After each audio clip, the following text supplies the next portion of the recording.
Howdy, folks. Darren Ray Fonso here, talking about workers' compensation, or labor and industries, as we call it here in the state of Washington. Today's topic is going to be about my phone call with Washington State Senator Bob Hasegawa. Really nice gentleman. I didn't realize I was going to get him on the telephone. I was giving him a call basically just to chew him out and give him my 2 cents worth on a Saturday afternoon. I figured I would get his voicemail. Ended up, Bob answered the phone and actually sat and talked and listened to me for about 45 minutes. And not only did Bob Hasegawa listen to me and hear me, he put a human face to state lawmakers for me, and I think I helped to put a face for injured workers for one of our state lawmakers in return. It was a very good phone call, and so and during the phone call, he seemed to agree with everything I had to say in regards to Senator Sanders' call for minimum federal oversight and how people have been silent about it and how we need this issue talked about and addressed on a federal level. And that I talked and agreed with him that he, as a state lawmaker, really doesn't have much power. They can do what they can for us at the state level, but that's all they can do. But one thing that he said he could do was that he could write a wish, like a state lawmaker's wish letter to Santa, to the U.S. lawmakers. And I forgot what kind of letter he called it, but he said there was some kind of procedural letter that he could write as a state lawmaker to the U.S. Federal lawmakers in regards to basically a wish list to Santa, as he said, in regards to what the minimum federal standards that the injured workers need, just like we have a minimum federal wage. So basically, I just wanted to state that here I reached out to a state lawmaker who answered their phone and answered my questions as an injured worker and agreed with some of my I don't know, some of basically not mine, but with the United States Department and Congressional Research's findings that America's injured workers have needed this minimum federal standards and another national workers' compensation commission since 1972. So, I don't really expect possibly that he's maybe even going to write the letter, but he at least did give me 45 minutes of his time. And in doing so, I was able to help educate him as well as him educate me on the injured workers needed minimum federal issue. So I just basically wanted to share that. And also other injured workers, I'll put his name and number in the link below. If you would like to give him a call if you live in Washington State, and maybe give him your experience with workers' comp, no matter what side of the fence you're on, you could at least share your experience of what you've had happen with you with Washington State L&I, or any other work comp issues that you may have had, even with the feds at maybe Hanford or something. Basically, though, I wanted to share with folks that I did reach out to a Washington State lawmaker. He did answer his phone, and he has agreed that yes, this issue needs to be addressed with some minimum federal standards so that we help everybody, even our friends and laborers in states like Alabama that only get like $35,000 for an amputated arm, and in another state somebody will get $750,000 for that same on-the-job injury.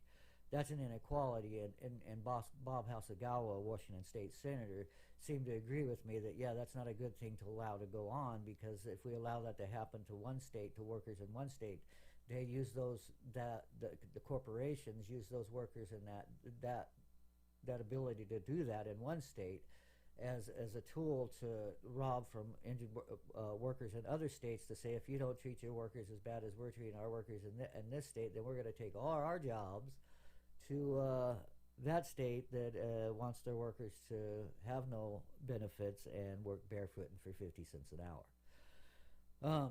I'll just leave it at that. Washington State lawmaker Bob Hasegawa did at least give me his ear and his time and some patience and some empathy for my injured workers federal issue, and I want to thank him for that. And I will try to, I can't say I'm going to hold him to writing that letter, because I don't know that he's going to do it. He needs to look into things a little bit more and all that. I just basically feel good that he gave me the time of day.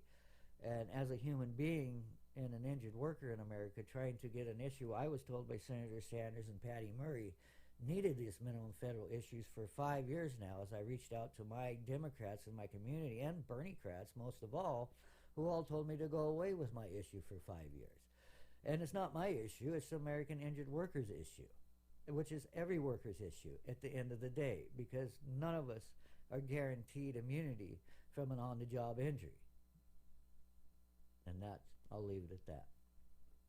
Bob Hasegawa at least gave me the time of day, and if you don't think he's gonna hold true to what he told me he may do for us injured workers, and you're a Washington State injured worker, then call him up and let him know that.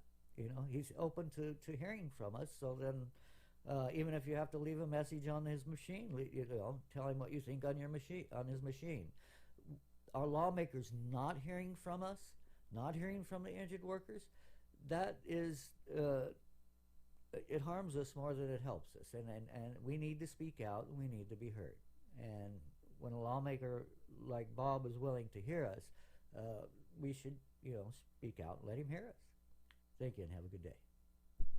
So this is from Darren. Darren's very passionate about this, and I think I've simplified his basic question, but it really stems about how we are letting down our injured workers. And she's wondering, do you support Senator Sanders' call for federal oversight of state work comp systems? Feels like we are really letting our injured workers down in California, and wonder what you thought about that. Yeah, so, in California, we have a lot of issues that I think that most people just keep saying they're state issues. But I think at the federal level, there is always something that we can do. And that is always done by incentives, right? Here in California, I used to work in construction, and I used to see how workman's comp used to work. In fact, my boyfriend, he's actually one of the people who was injured here in California. And after you meet a certain amount of days, you're kicked off the program. So you either you're rushed to either settle with the company that you were hurt with. And the deals aren't really there. And there's really no support at the state level to guide you through the process. And so there's really no oversight. I mean, so a lot of these companies are getting away with really murder. They're paying out people for fractures to their spine, at $10,000, $17,000 when they know that the lifelong care is going to be well into the hundreds of thousands of dollars. And that's just one of the reasons why I support Medicare expansion for all, so that people are not stuck with these enormous bills that they're going to have to fork out of nowhere. I mean, the amount that people are being charged for doctor visits and follow-ups are absurd, and no one can afford them. So it just leaves more room for more injuries in the future. And I believe that we can have some real progress if the federal decides to have oversight in every state. And I'm telling you that because California has higher standards than other states. So I can't imagine what's happening in other states. Yeah. Wow. Welcome back. Tom Hartman here with you. And it's Anything Goes Friday. Darren in Everett, Washington, watching us on Facebook Live. Hey, Darren, what's up? Hey, I want to talk about a war on injured workers and how it's adding to homelessness and inequality here in America. That back in 2015, OSHA and Senator Sanders and NPR all told us, and the U.S. Department of Labor with Tom Perez all come out and told us we need some minimum federal standards over these broken state work comp systems. Yet 3 years later, the left is silent, and I'm begging for help here as an injured worker in the state of Washington who has been abused and harmed. Yet I have our revolution not wanting to put this issue and Senator Sanders' solutions on the table. And I would like to know why the left basically is failing us at this time. I don't know the answer to your question, Darren, and I'm sorry to hear about your circumstances. I hope you get through it. I'm sorry, I don't know. Paul in Sparta, Wisconsin. Hey, Paul, what's on your mind today? Thanks for